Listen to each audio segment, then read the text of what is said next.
Price lord. ದೇವರ ನಾಮಕ್ಕೆ ಸ್ತೋತ್ರ ಉಂಟಾಗಲ್ಪಡಲಿ. ಪ್ರೀತಿಯುಳ್ಳ ದೇವ ಜನರೇ, ಯೇಸು ಕ್ರಿಸ್ತನ ಹೆಸರಿನಲ್ಲಿ ನಾನು ನಿಮ್ಮನ್ನು ವಂದಿಸುತ್ತೇನೆ.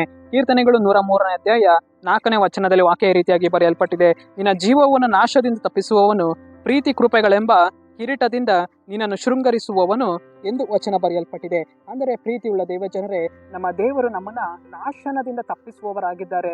ಪ್ರೀತಿಯುಳ್ಳ ದೇವ ಜನರೇ, ನಮ್ಮ ಜೀವಿತದಲ್ಲಿ ಅನೇಕ ವಿಧವಾದ ಒಂದು ನಾಶನಗಳು ನಮ್ಮ ಎದುರಾಗಿ ಬರುವಾಗ ಕರ್ತನು ನಮ್ಮನ್ನ ಆ ನಾಶನದ ಮಾರ್ಗದಿಂದ ನಮ್ಮನ್ನ ತಪ್ಪಿಸುವವರಾಗಿದ್ದಾರೆ. ನಾವು ಹೋಗುವಂತ ಮಾರ್ಗದಲ್ಲಿ ಅನೇಕ ವಿಧವಾಗಿ ನಾಶನಗಳನ್ನ ಸೈತಾನನು ಕೊಂಡು ಬರುವವನಾಗಿದ್ದಾನೆ.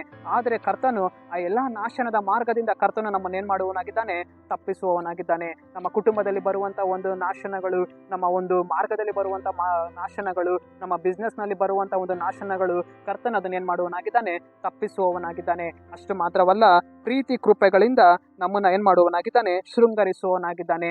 ತನ್ನ ಒಂದು ಪ್ರೀತಿ ಕೃಪಾ ವರಗಳಿಂದ ನಮ್ಮನ್ನ ಏನ್ ಮಾಡುವವರಾಗಿದ್ದಾರೆ, ಶೃಂಗರಿಸಿ ನಮ್ಮನ್ನು ನಡೆಸುವವರಾಗಿದ್ದಾರೆ. ಪ್ರೀತಿಯುಳ್ಳ ದೇವ ಜನರೇ, ಆತನು ನಮ್ಮನ್ನ ಎಲ್ಲಾ ವಿಧವಾದ ನಾಶನಗಳಿಂದ ತಪ್ಪಿಸಿ ಕರ್ತನು ನಮಗೊಂದು ಜಯವನ್ನ ಕೊಡುವವನಾಗಿದ್ದಾನೆ. ಸರಿ, ನಾವು ಪ್ರಾರ್ಥಿಸೋಣ.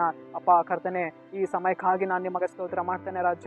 ಈ ವಾಕ್ಯ ಭಾಗ ಸಂದೇಶವನ್ನ ನೋಡ್ತಾ ಇರುವಂತ ಜನಗಳನ್ನು ನೀನು ಸಂಧಿಸುದೇವರೇ, ಅವ್ರನ್ನ ಸ್ವಾಮಿ ಎಲ್ಲ ವಿಧವಾದ ನಾಶನದ ಮಾರ್ಗದಿಂದ ನೀನು ಅವರನ್ನ ತಪ್ಪಿಸುದೇವರೇ. ನಿನ್ನ ಪ್ರೀತಿ ವರಗಳೆಂಬ ಕಿರೀಟದಿಂದ ನೀನು ಅವ್ರನ್ನ ಆಶೀರ್ವಾದ ಮಾಡು ಸ್ವಾಮಿ. ನಿನ್ನ ಕೃಪೆಯಲ್ಲಿ ನಡೆಸುದೇವರೇ. ನಿಮ್ಮ ನಾಮಕ್ಕೆ ಸ್ತೋತ್ರ ರಾಜ.